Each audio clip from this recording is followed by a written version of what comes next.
सलीम साफ़ी साहब की एक वीडियो क्लिप मैंने देखी थी, उन्होंने कहा जी आपको पता है साइफर किस कलर का होता है? वैसे मुझे भी नहीं पता साइफर किस कलर का होता है, उन्हें कैसे पता कि साइफर पीले कलर का होता है? लेकिन अगर जो भी था, उन्होंने बात रंग की नहीं की थी, उन्होंने कहा था कि जो है ना साइफर नहीं है, साइफर है ही नहीं, कोई मुदाखलत साजिश नहीं होती। तो अगर पठान है तो मर्द बने और वो सहाफत छोड़ दे, फिर हम बताएंगे। तो आपको क्या लगता है पाकिस्तान की आवाम घास खाती है? पाकिस्तान की आवाम में इतना शऊर आ चुका है कि आप अब जो मर्जी बोल ले, उन्होंने बात नहीं माननी। पाकिस्तान की आवाम और इमरान खान इस मुल्क की रियासत है और वही इस मुल्क की ताकत है, और उनके बगैर पाकिस्तान आगे नहीं जा सकता। आवाम ने अपना फैसला अस्तोर के इलेक्शन में देख लिया है, और 36 आज गुजरने के बावजूद आरओ जो है ना, जो ऑफिशियल रिजल्ट नहीं अनाउंस कर रहा। वो क्यों नहीं कर रहा? वो इसलिए नहीं कर रहा कि पाकिस्तान तहरीक इंसाफ इस जुल्म और जबर के बावजूद इलेक्शन जीत गई है, और आवाम जो है ये आप शायद वो इस टाइम खामोश ज़रूर है, आप ताकतवर होंगे, लेकिन आवाम जब इलेक्शन के दिन अपना मुहर लगाएगी ना, टापा लगाएगी, तो आपको पता चलेगा कि इस मुल्क में ताकतवर कौन है। इमरान खान का अब तक बाहर ना आना, ये आपकी जो कानूनी टीम है पीटीआई की, उनकी कमजोरी है या हमारे जो अदल का निज़ाम है? ये अदल के निज़ाम की जो है, मैं बार बार कह रही हूँ कि अदल के निज़ाम को सबूटाइज जो किया गया है वो इस आजकल परसों खान साहब ने तो एक दिन बाहर आना है ना, तो जो उनको लगता है कि खान साहब को अंदर रखेंगे तो अवाम और इमरान खान के दरमियान कनेक्शन टूट जाएगा। वो कनेक्शन हर दूसरे दिन के साथ कब वो मजबूत से मजबूत तरीन होता जा रहा है, और खान साहब ने जो करना था वो उन्होंने अपनी ड्यूटी निभा ली है। पाकिस्तान के अवाम में शऊर बेदार कर दिया है। उन्होंने अपने 30 ईयर्स ऑफ स्ट्रगल जो है ना एक ऐसे पॉइंट पे ले आए कि अब ये मजीद लड़ाई पाकिस्तान की अवाम लड़ेगी। तहरीक इंसाफ का अपने इस बयानी में कायम रह सकेगी? बिल्कुल कायम रहेगी, क्योंकि इस टाइम तहरीक इंसाफ का बयानिया है नहीं, ये इमरान खान का जो बयानिया है पाकिस्तान की अवाम का बयानिया है। अवाम जो कहती है हम तो उसी फ्लो में चल रहे हैं। लेकिन हम बड़ी बड़ी जमातों को अपना बयानिया बदलते देख चुके हैं। आप अच्छा पाकिस्तान में इस टाइम कोई भी बड़ी जमात नहीं, पाकिस्तान की एक ही बड़ी जमात है, और पाकिस्तान तहरीक इंसाफ है, जिसने पाकिस्तान के कोने कोने को जोड़ा हुआ है, और जो जिसका लीडर इस मुल्क की वो कहते हैं ना रियासत है। आज खान साहब की ज़मानत जो है वो नहीं सुनी जा रही, और एक बहाने बनाए जा रहे हैं। कभी जज साहब छुट्टी पर हैं, कभी वकील साहब नहीं है, कभी ये पेट ख़राब है, कभी तैयारी नहीं है। ये पाकिस्तान की हिस्ट्री में, हमने अपनी वकालत की हिस्ट्री में कभी ऐसा नहीं देखा कि जो है वो इस तरह से बहाने बनाए गए हों। और आप ये देख लें कि एक साबका वज़ीर आज़म के साथ ये सलूक किया जा रहा है, तो आपका मेरा ये इनका क्या होगा? देखें, ये हमेशा अदालतों के ऊपर प्रेशर डालते हैं, ओछे हथकंडे करते हैं, प्रेस कॉन्फ्रेंस करते हैं। अगर एक डिसीजन उधर से बंदयाल साहब देते हैं तो तारड़ साहब जनाब जाकर उधर प्रेस कॉन्फ्रेंस करते हैं कि ये जनाब उनकी हमायत कर रहे हैं और तहरीक इंसाफ का नुमाइंदा बना हुआ है। इनको शर्म आनी चाहिए। ये पाकिस्तान तहरीक इंसाफ के हवाले से ये इल्ज़ाम लगाते हैं कि आप जजेस के हवाले से ये बात करते हैं। आप सबको पता है कि सुप्रीम कोर्ट और हाई कोर्ट ने वाज़ेह तौर पर ये रिमार्क्स दिए थे कि वाकई फ़ैसले के अंदर गलतियाँ हैं और उजलत से किया गया, गवाही का मौका नहीं दिया गया। अगर हमने ये बात की तो क्या ये जुर्म था? और अगर वो प्रैक्टिस एंड प्रोसीजर बिल के हवाले से फ़ैसला देते हुए ये कहते हैं कि रेड जोन के अंदर जो है वो किसी भी सियासी जमात को दाखिले की पाबंदी है और इजाज़त नहीं, और हुकूमत ने ये इनको पूरा प्रमोट किया, PDM को सहूलतकारी अदा की, और वो उन्होंने आकर इधर प्रेशराइज़ किया। फ़ैसला देने का दिन था और वो इधर आके बैठ गए, तो क्या वो गलत था?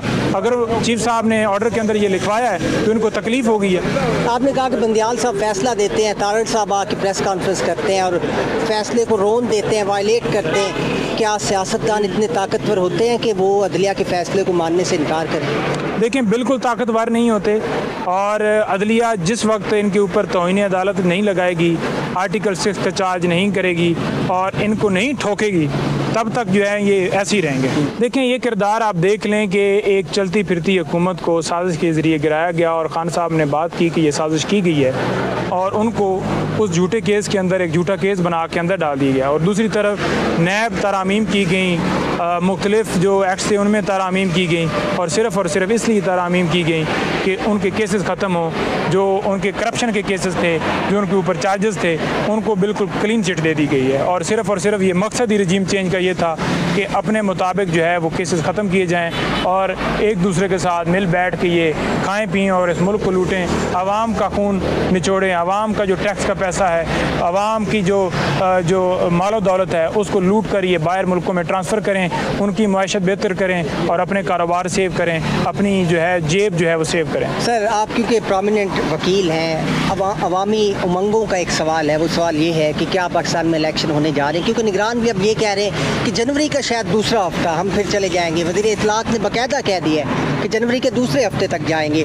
तो आईन और कानून के मुताबिक इलेक्शन नहीं होने जा रहे, ये तय हो चुका है। देखें, सदर पाकिस्तान को तारीख देनी चाहिए, पूरी कौम उनसे मुतालबा करती है। ये सिर्फ पाकिस्तान तहरीक इंसाफ का सवाल नहीं है या पाकिस्तान तहरीक इंसाफ का मसला नहीं है, ये इस मुल्क का मसला है। और 90 डेज़ के अंदर इलेक्शन का ऐलान करना उनके ऊपर ये आईन पाकिस्तान ज़िम्मेदारी देता है और उन्हें अपनी ज़िम्मेदारी निभानी चाहिए और इलेक्शन की अनाउंसमेंट करनी चाहिए। 90 दिन से एक दिन ऊपर इलेक्शन नहीं हो सकते।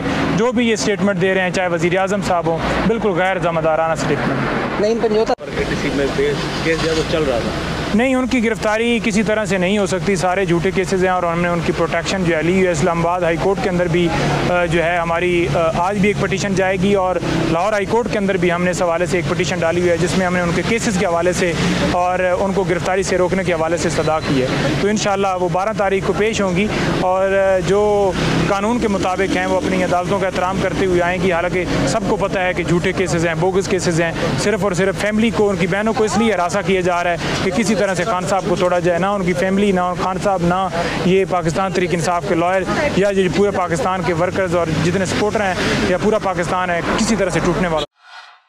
इमरान खान के खिलाफ इस केस में जो रोल है, जो हमारी मौजूदा निगरान हुकूमत है वो हुक्मरान हुकूमत बनने की कोशिश ना करे और PDM की एक्सटेंशन ना बने। उनको फेयरली ये जो ट्रायल है इसको ओपन करना चाहिए। हमें जो अटक का ट्रायल है वो भी मंजूर नहीं है कौम को, और ना ही जो इन कैमरा ट्रायल है ताकि लोग देखें कि अंदर क्या हो रहा है। कब तक शुरू हो रही है?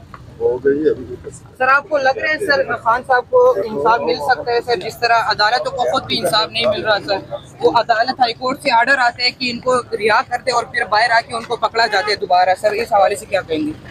जिस तरह हम लेके रहेंगे आज़ादी, इसी तरह से इंशाल्लाह इमरान लेके रहेगा इंसाफ। जी नाज़रीन, हमारे साथ बाबर जमानत पे हमने तो बात की है, हमने फैक्ट्स भी बताए हैं और हमने ये भी बताया है कि ये केस कोई नहीं है, ये बोगस है। साथ ये भी मैंने बताया था पहले भी और अब भी कि ये पुराने केस के जो फैक्ट्स हैं इन्होंने खुद लिखा हुआ है कि 6 महीने की अकरेंस पुराने की है। इसका मतलब ये हुआ कि नया लॉ एप्लीकेबल नहीं है। आज इमरान खान साहब का साइफर केस लगा हुआ था। जज जो अब्दुल सनात है उन्होंने कहा कि 1 बजे केस सुना जाएगा। पहले तो वो छुट्टी पे छुट्टी लेते रहे। सर, ये बताइएगा डिलेइंग टैक्टिक्स और अभी जो नई दरख्वास्त आई है FIA प्रोसिक्यूशन की जानिब से कि जी जो इमरान खान ने जो शरीक मुल्ज़मान हैं उनकी ज़मानत के लिए उनके नाम नहीं दिए तो इस वजह से दरख्वास्त ना सुनी जाए। पहले तो ये बताइएगा कि शरीक मुल्ज़मान कौन है और आप इसको कैसे देखते हैं? देखो, जहाँ तक डिलेइंग टैक्टिक्स का ताल्लुक है इसमें बेतहाशा डिलेइंग टैक्टिक्स ऑलरेडी हो चुका है और जितना होना था वो हो गया है। जज साहब भी छुट्टी पे चले गए, प्रोसिक्यूटर भी आज नहीं अवेलेबल था। अब एक और एप्लीकेशन उन्होंने दी है और ये कि अगर उसके शरीक मुल्ज़मान है वो दरख्वास्त देते। मैं ये समझता हूँ, ये मैंने कानून में सबसे पहले मरतबा एक ऐसा सुना कि ऐसी भी दरख्वास्त दी जाती है एप्लीकेशन की कि जी जब तक मुल्ज़मान बाकी मुल्ज़मान दरख्वास्त ना दे तो फिर आप उनकी बेल पे एप्लीकेशन ना दे। क्या वो मुल्ज़मान इस वक्त जेल में है? 2 ही मुल्ज़मान उन्होंने जेल में रखे, एक शाह महमूद कुरैशी साहब है, दूसरा खान साहब है और दोनों की एप्लीकेशन पेंडिंग है और उस पर फैसला होना चाहिए। अगर आप किसी को अरेस्ट नहीं करते तो उसका मतलब है नहीं कि जो लोग जेलों में उनको पोस्ट अरेस्ट बेल नहीं मिलने चाहिए। जुडिशल पॉलिसी के कानून के मुताबिक फैसला होना चाहिए। हमें उम्मीद है इंशाअल्लाह ताला आज 1 बजे फैसला हो जाएगा इस पर। 1 बजे सर फैसला जब उन्होंने दरख्वास्त दे दी, जज साहब जो है ज़ाहिर है उस पर हो सकता है उनको रिलीफ दे दें कि ठीक है जब तक नई दरख्वास्त नहीं आती, तो क्या कहेंगे? नहीं, वो जज साहिबान अक्सर ये कर देते, अगर 2-3 मुल्ज़मान ऑलरेडी अरेस्टेड है और एक केस में आज बहस हो रही है और जज साहब के नोटिस में अगर लाया जाता है कि सर वो एक एप्लीकेशन आई है वो भी साथ क्लब कर ले, उसके लिए जज साहब कहते हैं उस ऑर्डर को साथ लगाए तो एक साथ सुन लेते। लेकिन ऐसा कभी नहीं होता कि अगर आप ये कह दें कि सर चूँकि इसमें बाकी जो मुल्ज़मान हमें मतलूब है अभी वो हमने गिरफ्तार भी नहीं किए, लेकिन जब तक उसकी कार्रवाई नहीं होती आप तब तक ये न सुने, ये कभी नहीं सुना गया। मुझे उम्मीद है इंशाअल्लाह ताला आज अदालत उस ऑर्डर को वो उस एप्लीकेशन को डिसमिस करेगी और अदालत कहेगी प्रोसिक्यूशन को कि आप अपनी बहस कर ले, और जो भी उस पर बहस होगी अदालत कानून के मुताबिक उस पर फैसला करेगी। मुशाखाना केस का फैसला आते आते जमानत होते होते तकरीबन महीना लग गया।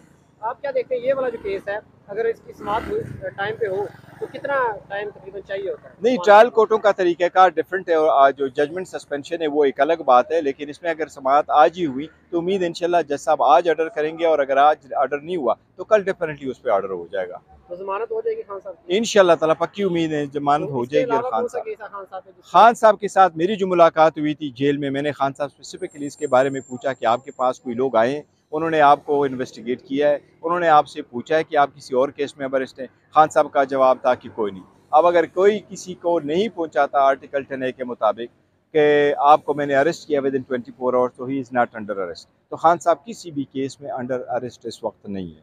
यानी कि अगर इस केस में आज नहीं तो कल जमानत होती है तो खान साहब अगर आ जाएंगे। कल बाहर आ जाएंगे, अगर जमानत हो गई तो बाहर आना चाहिए और इंशाल्लाह ताला आ जाएंगे। सर क्या लगता है आज ये समाअत कंप्लीट हो जाएगी?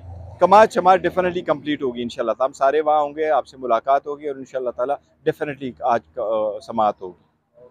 लेकिन जब तक उसकी कार्रवाई नहीं होती आप तब तक ये न सुने, ये कभी नहीं सुना गया। मुझे उम्मीद है इंशाल्लाह ताला आज अदालत उस ऑर्डर को, वो उस एप्लीकेशन को डिसमिस करेगी और अदालत कहेगी प्रोसिक्यूशन को कि आप अपनी बहस कर ले, और जो भी उस पर बहस होगी अदालत कानून के मुताबिक उस पर फैसला करेगी। मुशाखाना केस का फैसला आते आते जमानत होते होते तकरीबन महीना लग गया। आप क्या देखते हैं ये वाला जो केस है, अगर इसकी समाअत टाइम पे हो तो कितना टाइम तकरीबन चाहिए होता है? नहीं, ट्रायल कोर्टों का तरीक़ाकार डिफरेंट है और जो जजमेंट सस्पेंशन है वो एक अलग बात है, लेकिन इसमें अगर समाअत आज ही हुई तो उम्मीद इंशाल्लाह जज साहब आज ऑर्डर करेंगे, और अगर आज ऑर्डर नहीं हुआ तो कल डेफिनेटली उस पर ऑर्डर हो जाएगा। तो जमानत हो जाएगी खान साहब की? इंशाल्लाह ताला पक्की उम्मीद है जमानत हो जाएगी। खान साहब की जमानत बिल्कुल होती हुई मुमकिन नज़र आ रही है अगर सुनी जाए तो। पर आपने आज जैसे कि देखा कि जिस दिन से हमारी बेल एप्लीकेशन फाइल्ड है, कभी जज साहब रुखसत पे चले जाते हैं, कभी सरकार एक दरख्वास्त ले आती है, जब वो दरख्वास्त निबट जाती है तो उसके बाद एक दूसरी दरख्वास्त वो आ जाती है, और उस दरख्वास्त का ना सर ना पैर है, और आज 1.5-2 घंटे उसके ऊपर बहस करने के बाद फाइनली फ़ैसला यही होता है कि वो दरख्वास्त उनकी गलत है, और जो प्री अरेस्ट बेल एप्लीकेशंस है उनका पोस्ट अरेस्ट बेल एप्लीकेशन के साथ कोई ताल्लुक नहीं। मेनली सरकार ये कह रही थी कि असद उमर साहब, जिनकी ज़मानत की हेयरिंग फिक्स्ड है 14 तारीख के लिए, इमरान खान साहब की भी हेयरिंग आज ना सुनी जाए और वो भी इकट्ठा ये फैसला हो, प्री अरेस्ट और पोस्ट अरेस्ट इकट्ठी सुनी जाए, ये कभी ऐसा नहीं हुआ पाकिस्तान की तारीख में।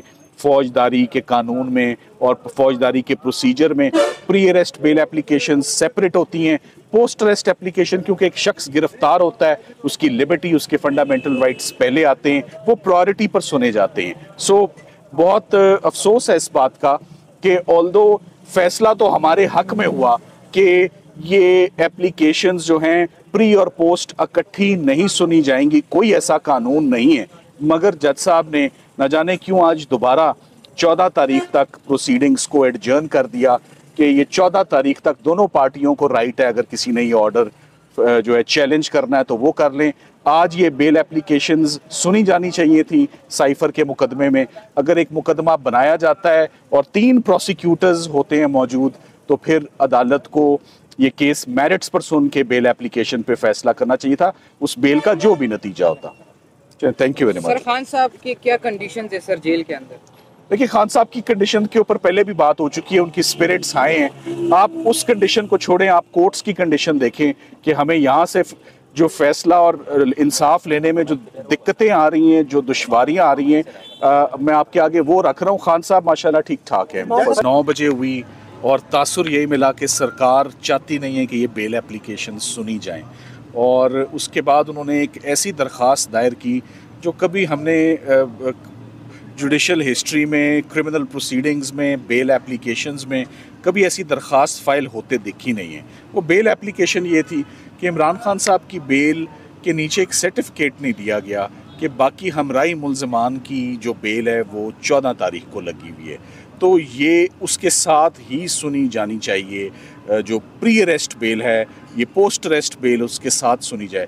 तो उस पर बहुत तफसीली जो है वो बहस हुई है दोनों साइडों से, और दोनों साइडों से बहस सुनने के बाद जज साहब ने फ़ैसला तो यही फरमाया है कि post arrest bell pre arrest bell के साथ नहीं सुनी जाती, अलहदा सुनी जाती है। अलबत्ता उन्होंने कहा ये पोस्ट अरेस्ट बेल मैं सुनूंगा 14 तारीख को ही, उससे पहले नहीं। तो ऑफ कोर्स ये एक फ्रस्ट्रेशन भी है, एक और कंसर्न भी है। लिबर्टी का सवाल है, फंडामेंटल राइट्स का सवाल है, फ्रीडम का सवाल है। Bail applications, post arrest bail at the earliest सुनी जाती हैं। पहले भी आपको मालूम है जज साहब 7 दिन के लिए रुखसत पे चले गए थे, और पहले भी एक बिला वजह के ऑब्जेक्शंस आ रहे थे कि जी हाई कोर्ट में एक रिट पिटिशन है। वो हाई कोर्ट से रिट पिटिशन जो है वो सुलझाई गई है, तो अब नीचे आके एक नई ग्राउंड बना दी गई है। तो लग ये रहा है कि मैदान में प्रोसिक्यूशन आने को तैयार नहीं है उतरने को। तो हम लोग तो बिल्कुल तैयार थे कि हमें इजाज़त दी जाए, मेरिट्स पर फैसला हो जाए बेल एप्लीकेशन का, जो भी मुकद्दर किस्मत है, क्लाइंट ने जो लेना है वो उसको मिले, मगर एटलीस्ट हमें मौका दिया जाए कि हम अपना केस ओपन करें और post arrest bail application file करें और आर्ग्यू हो, जो कि 10 दिन से फाइल्ड है और 4-5 तारीखें डल चुकी हैं। 15 अगस्त से खान साहब इसमें अरेस्टेड हैं। इसकी सीक्रेट अरेस्ट डलती है और इसकी सीक्रेट रिमांड प्रोसीडिंग्स होती हैं, और अब पता नहीं ये किस दिन सुनी जाएगी, हम तो सिर्फ उम्मीद कर सकते हैं। शुरू में तो जज साहब ने कहा था मैं दिलावर नहीं हूँ, दिलेर हूँ, लेकिन अब वो दिलेरी नज़र आ रही है। देखिए, ये आप काश आप जज साहिबान को इंटरव्यू कर सकते, आप ये सवाल उनसे पूछते कि ये अगर उनकी ये स्टेटमेंट थी। हमें तो सब लोग शाये हुए करते नज़र आ रहे हैं कि वो प्रोसीडिंग्स नहीं खोलना चाहते। जो नॉमिनेटेड एक्यूज्ड है इनकी एफआईआर में, वो सारे एंशियस हैं कि हमारा केस सुनो, साबित करें इल्ज़ाम। केस आप लाए हैं, केस आपने बनाया है, एफआईआर आपकी है, मुस्तगीस आप हैं, इस्तगासा आपका है, तो आप ही पर ये फ़र्ज़ बनता है कि आप अपने एलिगेशंस को साबित भी करें। मगर वो मैदान से हर तारीख पर ही भागते नज़र आएँ, और यही अफसोस की बात है। Thank you very much.